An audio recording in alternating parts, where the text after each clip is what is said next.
TSMC가 훨씬 더 이 변동성이 작죠.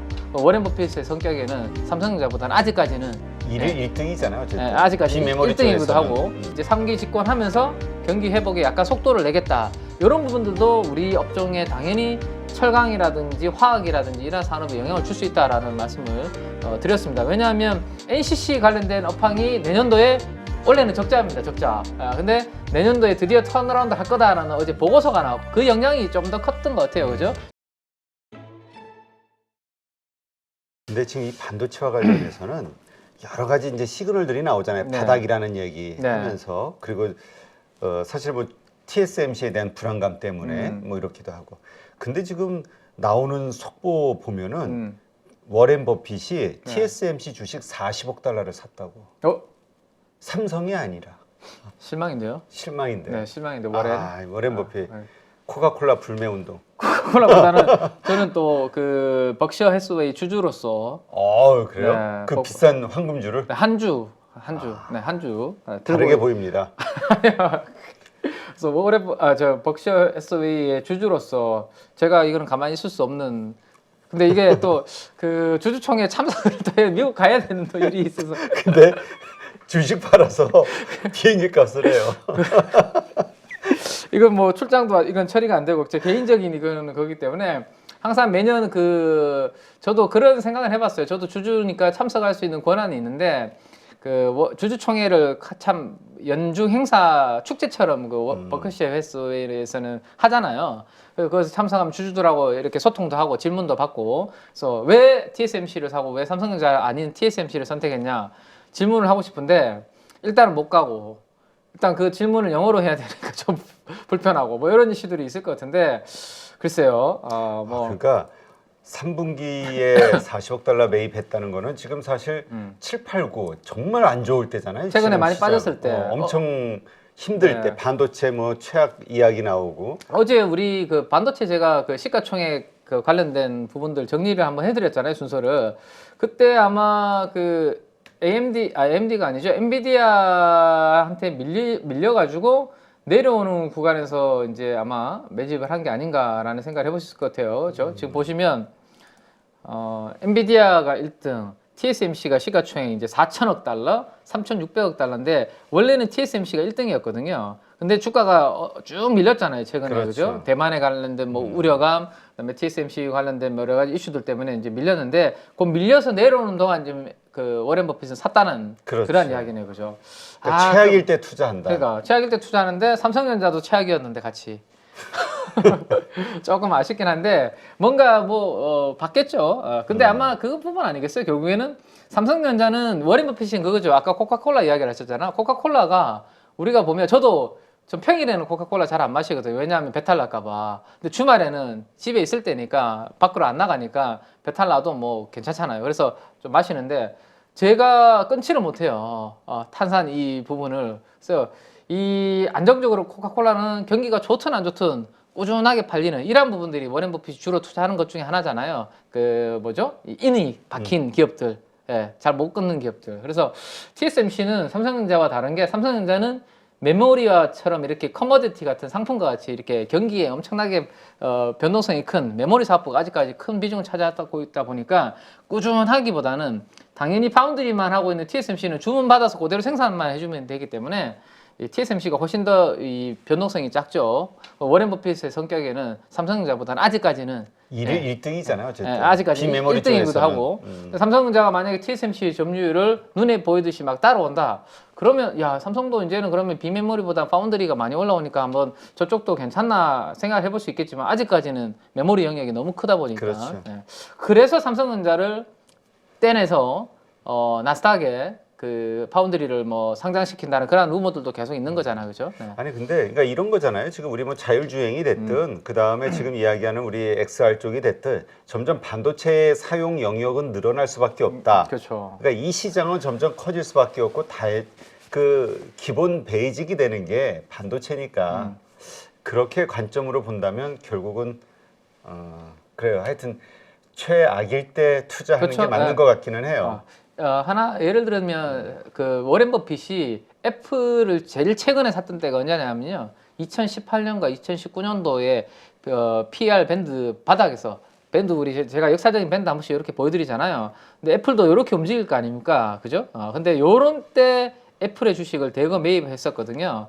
아마도 TSMC도 마찬가지로 이렇게 밴드상으로 그죠? 하단부에 왔을 때가 아닌가 싶은데 이따가 뭐 한번 시간이 되면 그거는 TSMC의 뭐 밴드를 한번 보고요. 나중에 아니면 내일 정도에 다시 한번 보여드리도록 그렇게 하겠습니다.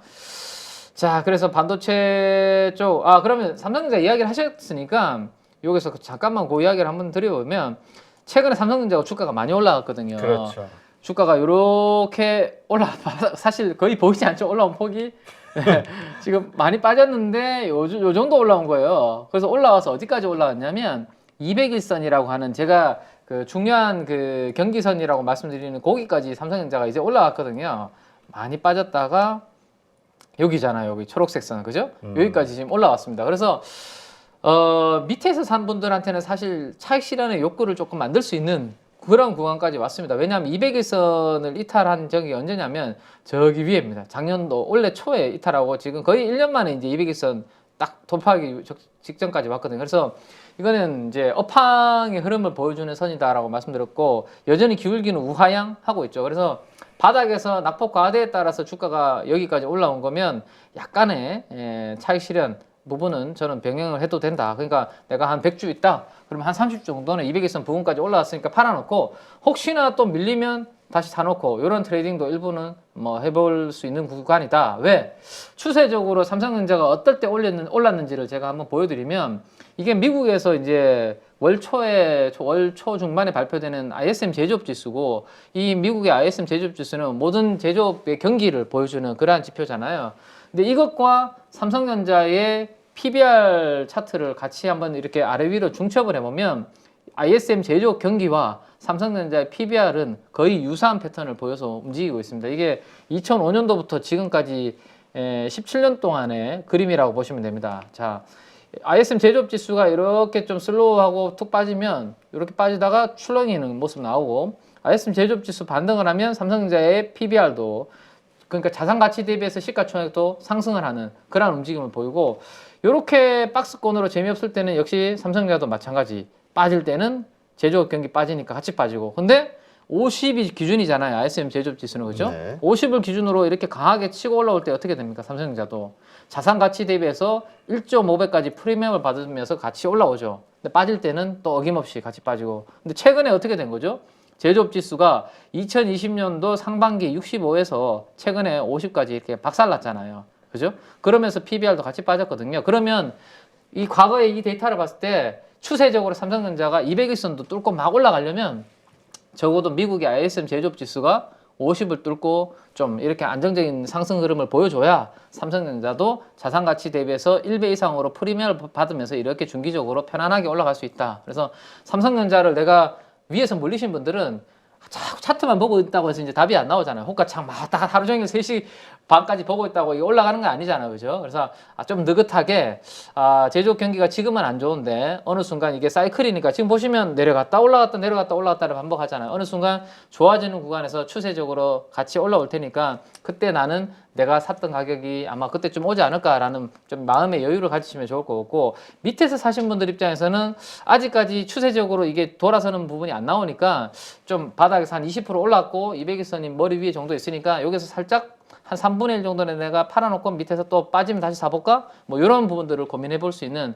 지금 뭐 주가 수준 위치 아닌가 정도 한번 이야기해 드릴 수 있을 것 같아요. 그러니까 뭐 TSMC 산 워렌 버핏이 단타 치진 않겠죠. 그렇죠. 기본적으로 이분의 네. 성향상. 그렇죠. 그 그러니까 부분 같은 이거는 경우는 반도체주는 좀 장기적으로 보고 몇 년 보고 가져가야 큰 수익을 좀 낼 수 있지 않을까 싶은 생각이 들기도 하긴 해요. 맞습니다. 네네. 그래서 투자 성향에 따라서 그 부분을 한번 고민을 해보시면 될 것 같고요. 자, 다음 이슈로 한번 보죠.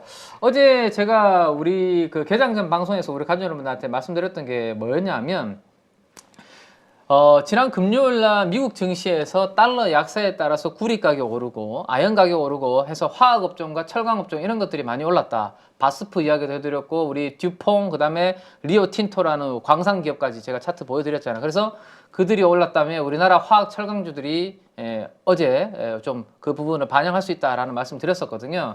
근데 어제 뭐 대한유화가 15%, 롯데케미칼 이란 못난이 뭐 미운 우리 새끼라는 표현 많이 쓰더라고요. 그들 화학주들에 대해서. 그래서 미운 우리 새끼 같은 그런 종목들, 그다음에 포스코 홀딩스부터 어제 화학 철강주들이 전반적으로 어제 우리 업종 그 부분들을 반영을 했거든요. 자, 근데 최근에 블룸버그에서 이런 내용들을 발표를 했습니다. 당대회가 끝나고 난 다음에 시진핑의 정책이 요 XI를 시진핑을 이제 일컫는 C 뭐 시진핑에 대해서 서프라이즈 좀 놀랐다라는 평가를 하는 것 같아요. 경기와 금융시장에 대해서 약간 친화적으로 이프트가 아니라 시프트. 네, 그래서 기존의 약간 스탠스에서 정책이 약간 바뀌고 있다라는 그런 내용이 이제 블룸버그에서 나왔고. 중국에서 문제가 되고 있는 게 부동산 쪽이잖아요. 그죠? 이 부동산, 준공후 미분양 아파트인지 모르겠지만 이 앞에서 관련된 분들의 표정이 지금 되게 밝아요. 보시면 상당히 이렇게 이빨을 보이면서 웃고 있는 계신 분들도 있고. 아무튼 이 시진핑의 경기와 금융시장에 대한 정책이 친화적으로 약간 이동하고 있다. 뭐 그런 내용들이 좀 나왔고요. 코로나 방역 완화에 이어서 부동산 구제 조치, 베이징 16조 관량의 부동산 지원 정책, 뭐 이런 것들도 지금 나오면서 결국 이제 3기 집권하면서 경기 회복에 약간 속도를 내겠다. 이런 부분들도 우리 업종에 당연히 철강이라든지 화학이라든지 이런 산업에 영향을 줄 수 있다라는 말씀을 드렸습니다. 왜냐하면 경기 회복에 속도를 내면 뭔가 이제 활발하게 공장이라든지 이런 부분들이 돌아가기 시작하면 기초 소재부터 가장 먼저 투입이 되기 때문에 그렇죠. 그들이 조금 꿈틀꿈틀 될 수 있다라는 부분들을 계속 이야기를 드렸고, 근데 주가는 역사적인 거의 PBR 저점에 있다라는 거 이미 우리가 계속 공부를 했던 부분들입니다. 그래서 어제 종가 기준으로 그러면 어제 많이 상승을 했잖아요, 관련주들이. 그래서 얼마나 이제 밸류에이션이 올라왔고 최근에 이제 일주일 1개월 연초 대비해서는 많이 회복했는지 이런 부분들을 제가 한번 계산을 해서 가지고 왔는데, 일단 먼저 첫 번째 장표는 PBR이 1배 미만 기업들만 먼저 추린 겁니다. PBR이 아직 1배가 안 되는 기업들이죠. 그죠? 그래서 한번 보시면 어제 주가가 많이 올라와서 일주일 전 대비해서 수익률이 가장 크게 튀어오른 종목이 대한유화입니다.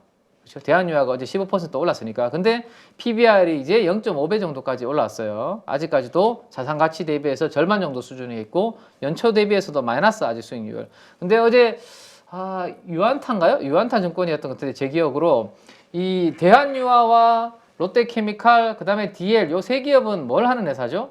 NCC를 주력으로 하는 회사입니다. 그 나프타 크랭크 설비. 그러니까 나프타를 돌려서 에틸렌을 뽑아내는 납사. 네, 납사.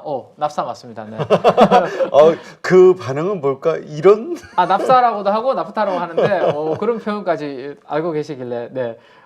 역시 내공이 네. 그러니까 퓨어한 그 에틸렌 나프타 크랭크 설비로 이제 가지고 있는 NCC 협찬은 롯데케미칼과 대한유하고 DL은 여천 ACC의 지분은 한 50% 가지고 있는 회사다라고 보시면 될 것 같아요. 그래서 이 NCC 관련된 업황이 내년도에 원래는 적자입니다. 적자. 근데 내년도에 드디어 턴어라운드 할 거다라는 어제 보고서가 나왔고 그 영향이 좀 더 컸던 것 같아요. 그죠? 중국의 뭐 그런 약간의 정책에 대한 뭐 그런 긍정적인 부분도 있겠지만 어제 이제 그 모 증권사 유한탄 것 같은데요. 아무튼 그 턴어라운드 할 거다. 내년도는 흑자 전환할 거다. 그 발표가 영향을 좀 준 것 같아요. 그래서 그 부분 보시면 되고, 자, 이 화학주 중에 1배 미만인 종목 중에 연초 대비해서 수익률이 아직까지 마이너스 20% 이상인 종목을 보니까 코롱 인더가 있네요. 그죠? 마이너스 33%. 이런 종목들은 언제 움직일까요? 코롱 인더는. 코롱 인더가 대표적으로 하고 있는 게 타이어 코드 쪽이죠. 그러니까 자동차 같은 이런 업황이 조금 더 좋아져야 코롱 인더는 움직일 수 있는 부분이 있고, 아니면 수소 관련해서 테마가 매우 세야 됩니다. 그렇지. 코롱 인더는 수소 관련돼서 하는 소재가 있으니까. 그래서 그 두 가지가 움직일 때 낙폭 가대주를 화학주 중에서 만약에 시장에서 선택을 한다면 기관 투자가들이 코롱 인더를 볼 수 있으니까 그때 한번 보셔야 될 것 같고요. 그 다음에 하나는 제일 아래쪽에 한번 보시면 최근 일주일 동안 주가가 꽤 올라서 PBR 1배까지 이제 올라왔는데 효성 TNC입니다.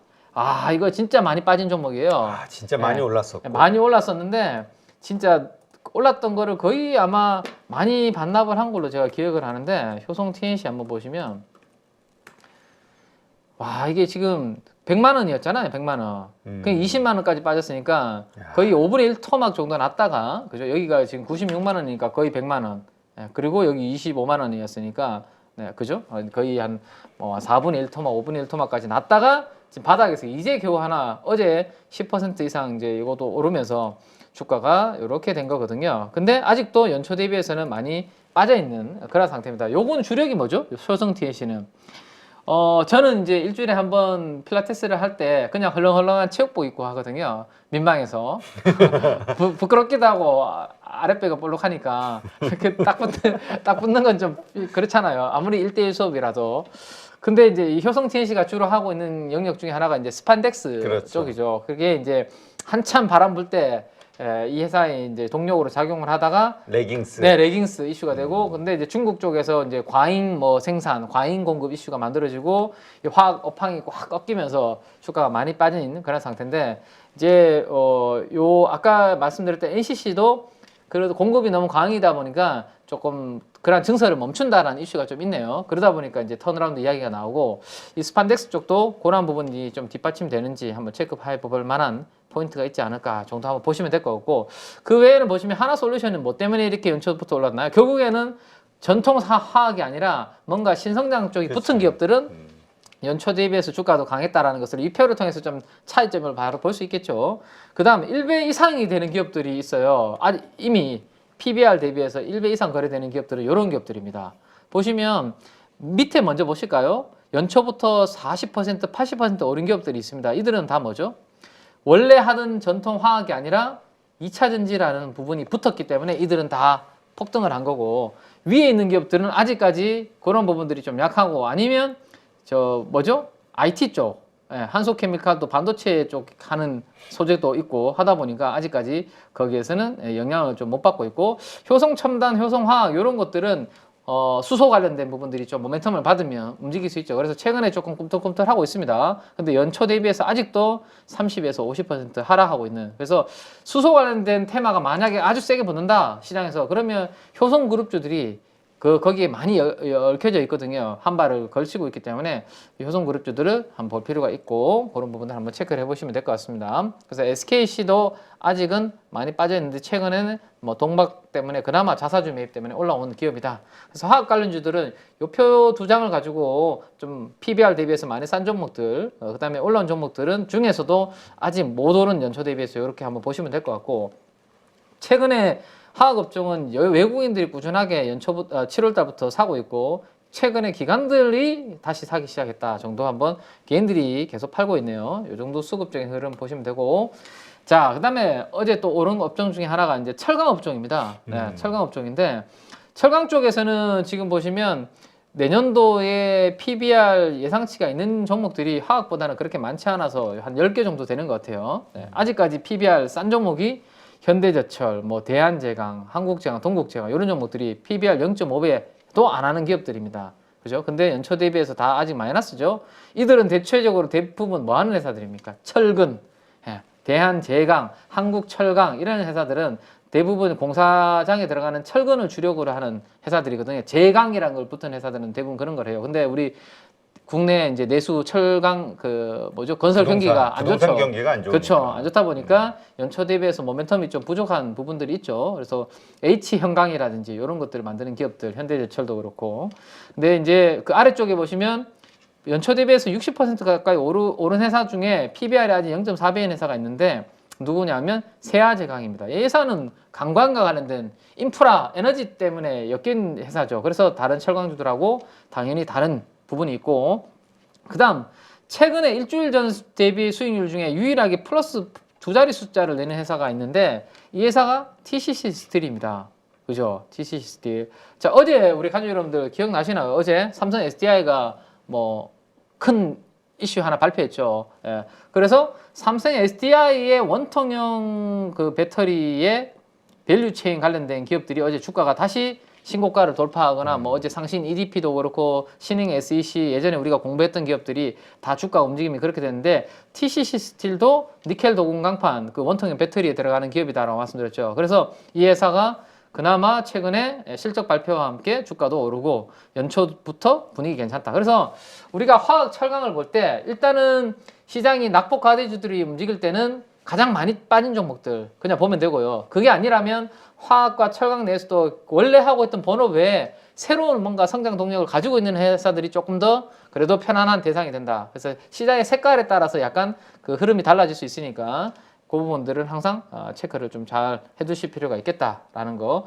말씀을 드리고, 여기서 포스코 홀딩스 하나만 이제 차트를 하나 보고 가면, 왜냐하면 대표주니까요. 그렇죠. 근데 요즘 포스코홀딩스는 철강보다는 리튬 그렇죠. 모멘텀이라 그런 모멘텀도 있겠죠. 당연히.